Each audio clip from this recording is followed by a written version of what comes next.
Bismillahirrahmanirrahim. Assalamualaikum warahmatullahi wabarakatuh. Waalaikumsalam warahmatullahi wabarakatuh. Alhamdulillahirabbil alamin. Allahumma sholli ala Muhammad wa ala ali Muhammad. Amma ba'd. Alhamdulillah, bapak-bapak, ibu-ibu, jamaah pengajian rutin Mushola Al-Hidayah, yang mudah-mudahan malam hari ini Allah merahmati kita semua, Allah memberikan usia yang berkah pada kita semua, dan juga Allah mempermudah segala urusan kita dan memampukan kita untuk menjadi hambanya yang taat di segala kondisi. Bapak-bapak dan juga ibu-ibu, malam hari ini untuk saya terus terang merupakan tantangan tersendiri. Karena sebelum berangkat tadi sebenarnya saya sudah posisi rebahan. Benar-benar gak ingat kalau ada jadwal ngaji. Padahal sudah diingatkan sama Bu Siti. Waktu ketemu di acara silaturahmi udah ingatkan, Bu Nida, bentar lagi jenengan jadwal ya. Oh nggih, insyaallah. Dilingkari loh tanggalannya. Nggih, insyaallah. Banyak yang diurus sampai rumah gak ingat lingkari tanggalan. Malam ini udah rebahan, udah wah wis penak tenang. Sepanjang jalan ngantuk.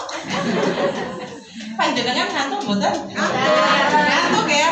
Makanya saya di jalan itu udah bertekad, lek ngaji ora sasuwi. Kayaknya cepet aja nggak apa-apa deh. Yang penting ada yang nyantol gitu ya.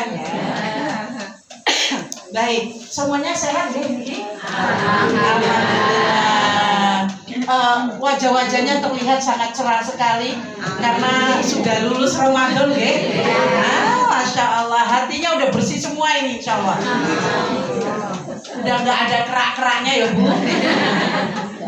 Wong udah resik. Syawal kemarin awalnya itu udah langsung begitu selesai Ramadan langsung bersih insya Allah, kembali fitrah ya. Ini walaupun sudah di akhir Syawal, izinkan saya untuk tetap mengucapkan selamat Hari Raya Idul Fitri ya.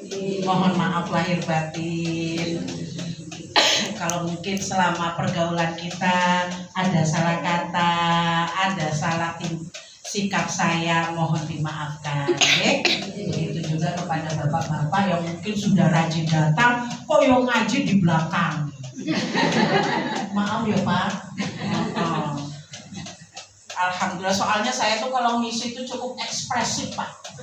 Khawatirnya jenengan malah shock melihat ya Allah. Ibu-ibu kok ekspresif banget kayak gitu ya. Jadi mohon maaf ini saya belakangi ya Pak, bukan tidak hormat tapi memang kondisi. Bapak-bapak dan juga ibu-ibu, alhamdulillah saya berdoa sekali ya. Saya mohon pada Allah semoga panjenengan semua, kita semua ini yang merupakan alumni Ramadan, benar-benar Allah itu kasih bekasnya, kasih itsarnya gitu, tandanya bahwa ini memang alumni Ramadan. Ada yang sudah berhasil tahan lisannya, suara bengak-bengok anaknya. Sudah ada yang bisa mengelola hatinya untuk tidak ada iri dengki. Kita tetap berusaha ya Bu. Sebagaimana yang sudah saya jelaskan kemarin, orang bertakwa bukan berarti orang yang sempurna. Tetap ada salahnya, tetap ada khilafnya, tapi bersegera kembali pada Allah. Cepat-cepat mohon ampun. Kenapa kok harus gitu? Karena kita semua udah sadar namanya hidup ini tidak main-main. Allah sudah mengingatkan kita bahwa kehidupan ini diciptakan oleh Allah tidak untuk bercanda. Bahwa nantinya kita semua akan mati dan kita semua akan mempertanggungjawabkan apa yang sudah kita lakukan.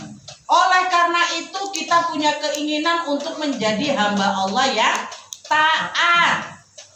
Pengen jadi calon bidadari surga.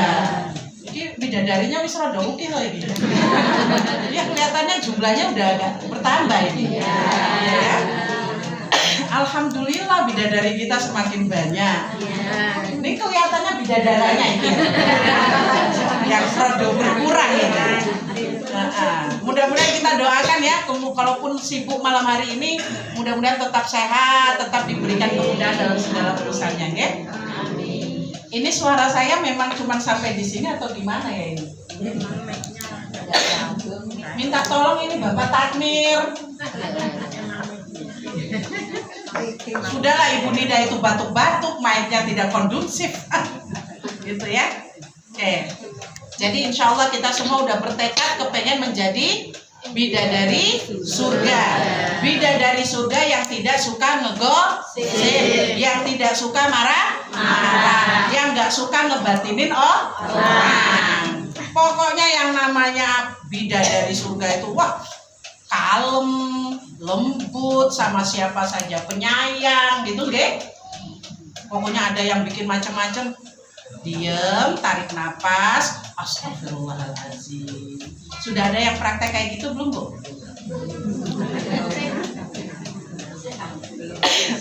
Begitu mau marah, langsung tarik napas. Ada? Sudah ada yang praktek? Alhamdulillah. Berhasil nggak, Bu? Berhasil ya. Panjenengan sudah pernah saya ceritakan tentang kisah saya di toko jam? Belum. Saya mau kasih tahu cerita ini praktek bener nih. Jadi yang pernah saya sampaikan bahwa saya itu kalau menyampaikan ceramah kadang jadi beban tersendiri. Karena apa yang saya sampaikan itu justru biasanya kembali pada saya, gitu ya. Ketika saya mengajarkan untuk bersabar, justru Allah kasih ujian saya untuk sabar. Ketika saya menyampaikan materi tentang mengelola lantai 1, lantai 2, lantai 3 gitu ya, Bu.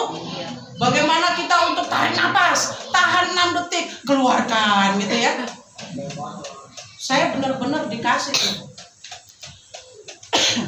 Bulan Ramadan kemarin, ceritanya saya beli jam baru, jam dinding. Saya terus sama yang punya toko bilangnya gini, Ibu ini ada garansinya. Kapan saja rusak silakan bawa ke sini, ditulis tanggalan batas garansi. Baru sehari beli, Bu, mati jamnya. Dipasang, mati. Saya coba benerin dulu, diperbaiki lagi. Gak lama kemudian, 2 jam kemudian mati lagi. Ini maunya apa? Oh, jangan-jangan baterai. Akhirnya dengan percaya diri saya ganti baterainya, Bu. Ganti baterai, saya pikir udah selesai.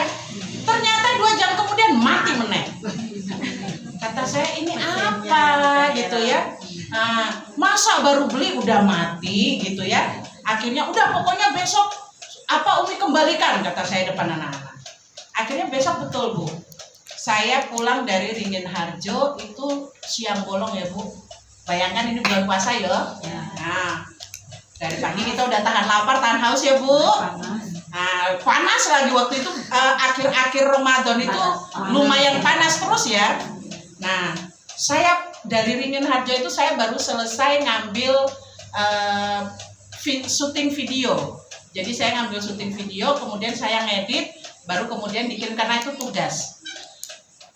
Akhirnya setelah itu karena itu udah menjelang duhur, saya pikir supaya sekalian jalan saya mampir ke toko jamnya. Sampai di toko jam itu lumayan ada orang di situ, jadi saya berdiri nunggu. Karyawannya melayani 2 ibu-ibu, yang punya itu entah lagi ngurus apa. Duduk ada istrinya mendengar, gimana Bu? Ini Bu, saya tuh beli jam baru kemarin, udah mati gitu kan. Tuh, oh iya, terus dia lihat. Terus bingung sendiri. Apa masalahnya? Akhirnya dia diem. Suaminya ngeliat. Akhirnya berdiri suaminya. dengan apa? Profilnya itu ya Bu, badan besar, kumisan, berdiri, mendekat, terus nanya, ada apa? Mohon maaf Pak, ini jamnya mati, saya baru beli kemarin. Sudah saya ganti baterainya, pede saya Bu cerita. Sudah saya ganti baterainya, tapi tetap mati. Saya rasa itu biasa saja. Tiba-tiba si bapak bilang ini, siapa yang suruh ganti baterai? Ibu kaget, saya lebih kaget saat itu. Jenengan bayangkan siang bolong, lapar haus, kita cerita apa yang dialami langsung disentak. Siapa yang suruh ganti baterai? Sudah ngerti ini barang apa garansi, gak boleh diapa-apakan. Itu saya mendapatkan itu ada orang Bu, ego saya langsung naik, ya kan? Dibentak depan umum. Ego saya ini bapak apa nggak tahu saya tukang ceramah. Ini bisa sekarang juga saya ceramah ini bapak ini. Tapi saya diem. Saya diem. Si bapak kan sudah ngerti kalau barang garansi itu nggak boleh diotak-atik. Saya sempat bilang, maaf Pak, saya nggak tahu. Walaupun itu saya ngertinya kalau yang nggak itu saya ngomong itu ya Bu, ini sudah saya lembutkan ini. Ya, mohon maaf. Saat itu saya sempat terpancing untuk mengatakan yang saya tahu kalau nggak boleh di otak-atik itu adalah barang elektronik kayak laptop. Saya nggak ngerti kalau jam yang seperti itu nggak boleh ganti baterai. Jadi saya bilang mohon maaf Pak, saya nggak tahu. Walaupun kayak begitu, tetap nggak boleh diapa-apain, namanya barang itu baru garansi. Itu saya megang etalase Bu. Jantung saya yang tadi udah meloncat, ego saya yang sudah naik. Saya ingin mengatakan Bapak, saya juga kalau mau suara besar kayak gitu saya bisa. Bagaimanapun juga saya merasa saya orang Papua. Bisa saya balas kayak gitu. Tapi apa yang terjadi? Wajah panjenengan muncul. Saya langsung teringat dengan materi lantai 1, lantai 2, lantai 3. Maka saya pegang itu etalase. Mulut saya kunci dulu. Jantung saya redakan. Diam. Si bapak masih gini-gini ngeliatin jamnya. Saya nggak komentar lagi, saya cuma pegang itu etalase kuat-kuat biar saya nggak meluncat ini mulutnya. Anak ini yang ikut nih, diam getar di sebelah kan. Kita lagi lapar, dibentak depan umum. Otak saya jadi wajah jenengan muncul, saya cuma ingat lantai 1, lantai 2, lantai 3. Yes. Sekarang ini lagi diuji lantainya nih. Akhirnya cuma diem, tarik nafas saya, tapi tidak langsung. Saya cuma diem aja. Sambil, ya itu tahan nafas itu. Akhirnya si bapak bilang gini, oh iki jarumnya nempel sama kacanya, makanya mati jamnya. Saya cuma bilang gini, Masya Allah, pancen bapak orangnya ahli jam kok iya. Rasanya mau nangis Bu. Memang beda kalau orang yang ahli sama orang awam. Bapak cuma lihat gini-gini udah langsung tahu solusinya. Hehehe katanya. Terus diperbaiki, abis itu pesennya pada saat saya mau pulang, besok lagi datang ke sini ya Bu. Saya cuma ya Pak, dalam hati kagak bakal saya balik. Makasih, cukup sekian dan terima kasih. Ibu, itu yang saya bilang, lantai 1, lantai 2, lantai 3 yang sering saya ceritakan ke jenengan, saya ngalamin sendiri. Di situ ya Allah memang berat banget ngolah itu barang tuh ya. Ngomong enteng, apa melakoninya itu. Makanya sampai saat ini kalau jenengan masih ngaku masih juga kemerucut lihat beterian anak, gak apa-apa Bu. wajar. Wajar, udah nggak apa-apa wis. Yang penting setelah itu astagfirullahaladzim. Istighfar, kalau memang itu kepada anak minta maaf pada anak, kalau memang itu kepada suami minta maaf pada suami. Tidak mudah untuk bisa mengelola emosi di saat-saat yang kritis. Tidak ideal. Siang panas, lapar, haus, kok bisa-bisanya disuruh kita untuk bersabar. Gak mudah. Panjenengan udah capek, banyak yang dipikirkan, kok disuruh sabar. Enteng banget lah ngomong gitu ya. Tapi itulah karakter seorang mukmin. Itu karakter seorang mukmin. Mereka yang bisa bersabar di setiap kondisi. Tidak hanya kondisi yang ideal, rumah nyaman, gaji lancar, suami perhatian, ada pembantu 10, sabar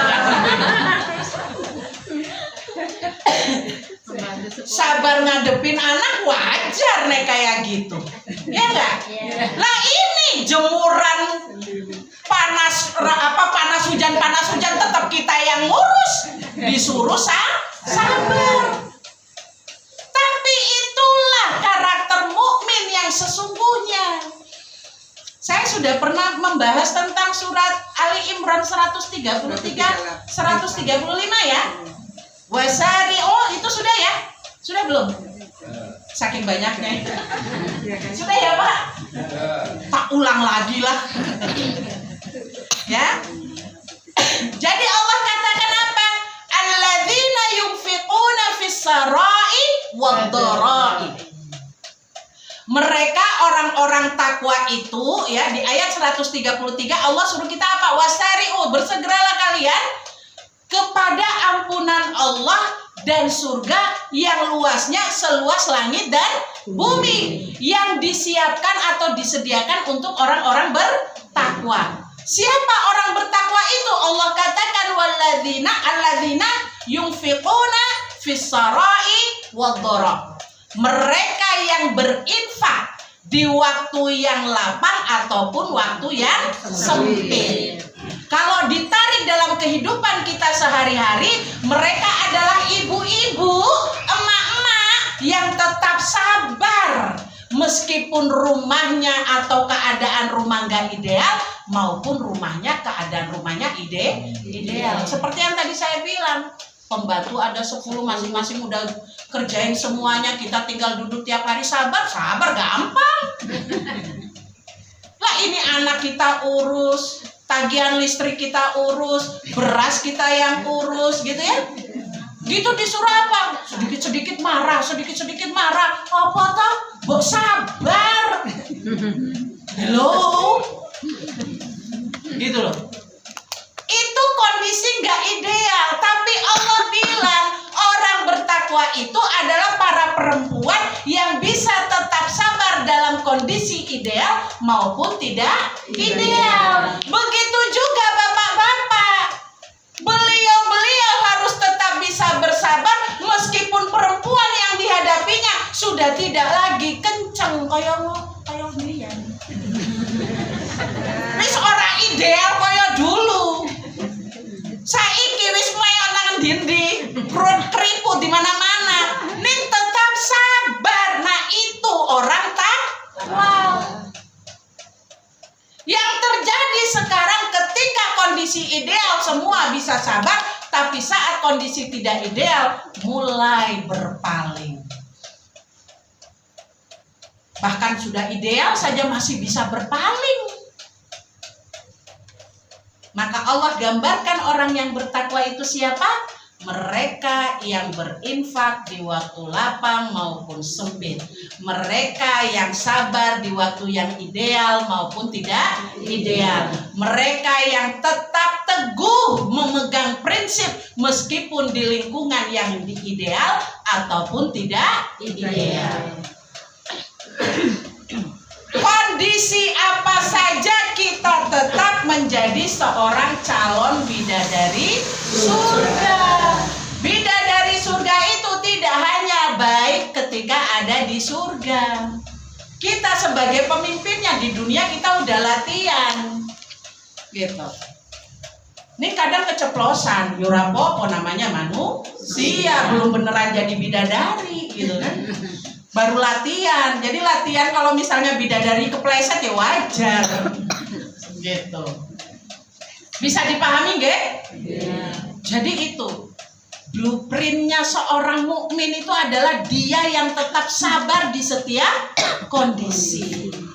Kemudian Allah katakan apa? Itu kriteria yang pertama, ya, karakter pertama. Dalam situasi apapun dia tetap baik.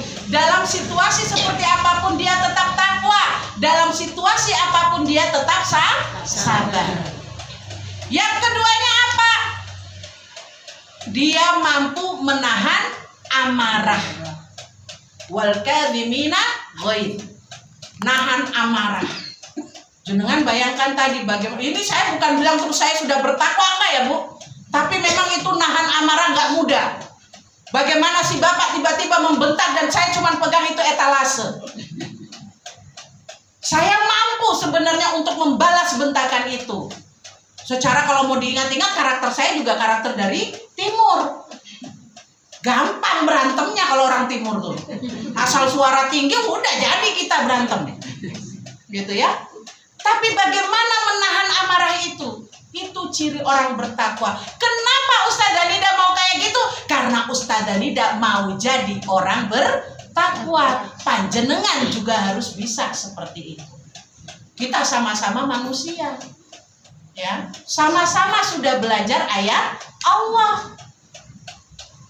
Bapak-bapak kalau melihat situasi di rumah, barangkali ketika pulang dari kantor, suasana rumah tidak senyaman dulu waktu masih berdua doang. Masih berdua aja kan tidak banyak yang diurus ya Bu. Kita ngerapiin pagi sampai besok pagi juga masih tetap rapi. Tapi kalau punya anak kecil, punya putu, nah baru juga diberesin, nah nggak lama udah berantakan lagi. Gitu kan? Bapak-bapak pulang, lihat kondisi rumah tidak ideal. Tidak lantas apa? Wah, apa iki wong wedok orang nggak ada kerjaan. Dari pagi sampai rebahan wae. Enggak, tapi mereka laki-laki yang bertakwa adalah apa? Ketika melihat kondisi yang tidak ideal begitu, dia bisa memaklumi. Sabar. Dia akan mencari banyak alasan untuk memaklumi pasangannya. Tidak hanya bapak, kita juga kayak gitu yang perempuan.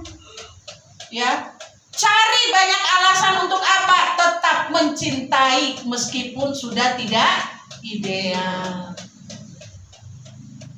Paham ya ibu-ibu? Ini kita lagi belajar untuk apa? Tetap sabar di setiap kondisi. Yang ketiga, setelah tadi menahan amarah, yang ketiga apa? Memaafkan manusia. Gak mudah ini Bu memaafkan manusia. Saya aja langsung tadi apa? Terima kasih, gak bakal balik lagi. Dendam malahan ya Bu. Ya itu pintas selalu itu, karena masih emosi. Tapi nyatanya kalau memang butuh ya balik lagi kok Bu. Kan bapaknya nggak denger. Jadi memaafkan manusia itu bukan berarti terus kita melupakan semua. Enggak. Namanya mungkin ada punya kesalahan, masih mungkin kita ingat, cukup jadi pelajaran. Tapi bukan berarti terus kita mendendam selamanya, tidak, gitu ya. Maka karakter seorang mukmin itu adalah dia yang memaafkan manusia. Dia paham, oh dia seperti itu karena memang kurang ilmu. Kita itu kalau nggak lihat orang dari ilmunya Bu, oh stres tiap hari itu. Berasa kayak orang semua nggak ada yang memahami kita. Tapi coba paksa diri kita untuk memahami orang lain. Oh pancen segitulah ilmunya. Insya Allah tenang tuh hati. Ya, oh pancen baru segitulah ilmu dia. Tenang jadinya. Ya. Mungkin kita sering diceritain orang, dijelek-jelekan orang ya, dikata-katain rumah tangga kita gitu ya. Cukup katakan pancen segitulah ilmu dia. Ya, dia nggak tahu bahayanya gibah, dia tidak tahu bahayanya ngegosip. Memang cuma segitulah ilmunya. Insya Allah tenang kita Bu ngadepin hidup bermasyarakat itu. Kita nggak gampang stres. Kadang yang bikin kita stres itu apa? Mikirin omongan orang. Itu. Dia ngomong apa tentang aku nanti gimana kalau diomongin. Nah itu, akhirnya pusing sendiri. Lagi makan di pesta pernikahan aja itu bisa banyak pikiran tuh. Ini kalau makanannya saya habisin nanti dibilangin rakus. Mau makan aja pikiran. Pikiran siapa? Pikiran omongan orang. Padahal kalau kita bersandar kepada sunnah Nabi, gampang Bu. Nabi katakan apa? Kalau makan jangan ada sisa, mubazir. Maka makan ya bersihkanlah. Wah tapi nanti aku diomongin, wah kilat mengkilat, bersih gak perlu dicuci.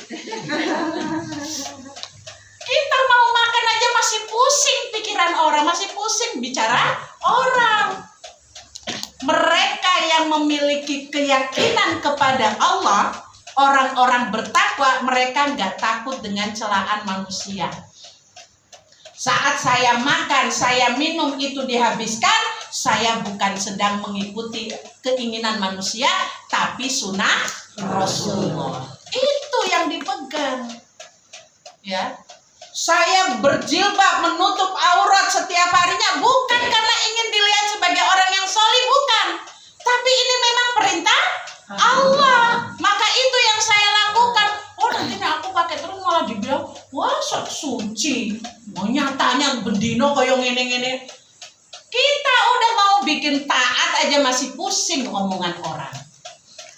Orang bertakwa tidak takut celaan manusia. Apapun yang kita lakukan selama Allah yang perintah, manusia nggak suka, cuek Bu. Ya, nggak usah terlalu dimasukin hati. Katakan aja pancen baru segitu ilmunya. Dia nggak tahu kalau ada perintah untuk menghabiskan makanan. Paham ya sampai sini nggih? Alhamdulillah. Nggak usah lama-lama untuk ngajinya. Kira-kira apa yang udah ditangkap Bu?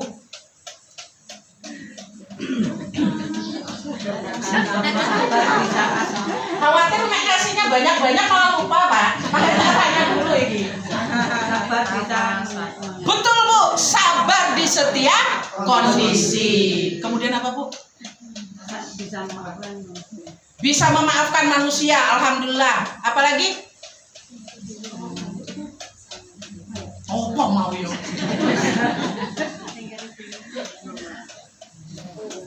Orang takwa itu tidak takut dicela manusia.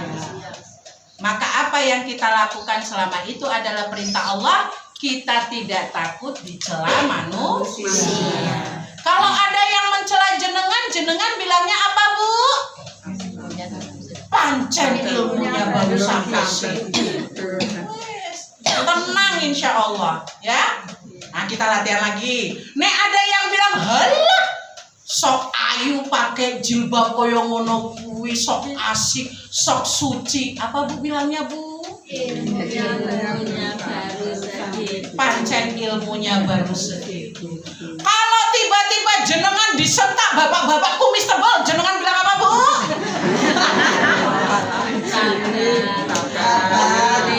Pegang etalase Bu. Ya. Sabar, pancen ilmunya baru segitu. Maka ibu-ibu dan juga bapak-bapak ya, kita bersyukur sekali Allah memberikan tuntunan hidup pada kita. Al-Quran itu benar-benar menjadi solusi kehidupan kita. Menghadapi situasi apapun, jenengan gak usah galau sampai lari ke pantai menyendiri, naik ke gunung untuk mencari ketenangan, gak perlu. Cukup baca Al-Quran, cari tahu ayatnya, artinya cari tahu, maknanya dipahami. Insya Allah, mau manusia sak dunia, memusuhi panjenengan hanya gara-gara jenengan berpegang teguh kepada ajaran Allah, tidak akan menyempitkan hati. Ya, manusia mau membicarakan keburukan jenengan sak dunia, ora masalah. Sing penting bukan Ustazah Nida yang ngomong. Khawatirnya kita itu kalau diomongi sama orang-orang solih. Makanya ini tipsnya ya Bu, kalau jenengan bertemu atau mungkin merasa diomongi sama orang, tipsnya yang paling utama, lihat siapa yang ngomong. Siapa yang bicarain jenengan. Nek yang bicarain pancen radio rusak, iya wes. Ilmunya baru segitu, nggak usah didengerin Bu, nggak usah masukin dalam hati. Eman-eman hatinya. Nanti banyak noktahnya, banyak item-itemnya. Ya, dilihat siapa yang ngomong itu. Kita itu khawatir kalau sampai orang-orang solih yang bicarain kita, itu khawatir. Tapi kalau misalnya itu tadi radio rusak yang ngomong, alah, wes, udah nggak usah dipedulikan. Ya, itu tips pertama. Kedua, kalau jenengan menghadapi yang seperti itu lagi, misalnya ada yang ngomongin atau apa, mungkin jenengan merasa tidak nyaman, percayalah, sendiri dengan Allah itu lebih baik daripada bersama manusia sedunia tapi Allah menjauh dari kita. Percaya itu. Jenengan kalau sampai punya keyakinan lebih baik aku sendiri tapi bersama Allah, ya, itu benar-benar akan lapang dunia ini Bu. Mau orang sak dunia musuhi jenengan tidak terasa. Benar. Ustazah Nida yakin, wah pacar aku sudah mengalami. Yes, gampang tenang. Makanya itu dari ujung Merauke sampai ke Sumatera balik ke Jawa bisa tetap lemu. Ya Pak ya. Karena saya tidak peduli dengan omongan orang. Saya lihat siapa yang ngomong. Cuman kayak begitu. Gak pakai. Makanya bisa tetap lemu Bu. Ya. Segitu ya untuk malam hari ini, nggih. Mudah-mudahan bermanfaat. Intinya tadi menjadi orang mukmin, ya.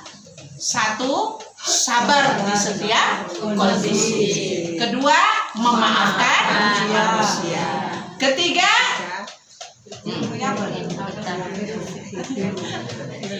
memaafkan manusia dan menahan amarah ya. Menahan amarah, memaafkan manusia dengan cara apa? Ilmunya begitu. Demikian dari saya, mudah-mudahan bermanfaat. Aku qouli hadza astaghfirullahaladzim wa astaghfiruh. Billahi taufiq wal hidayah. Assalamualaikum warahmatullahi wabarakatuh.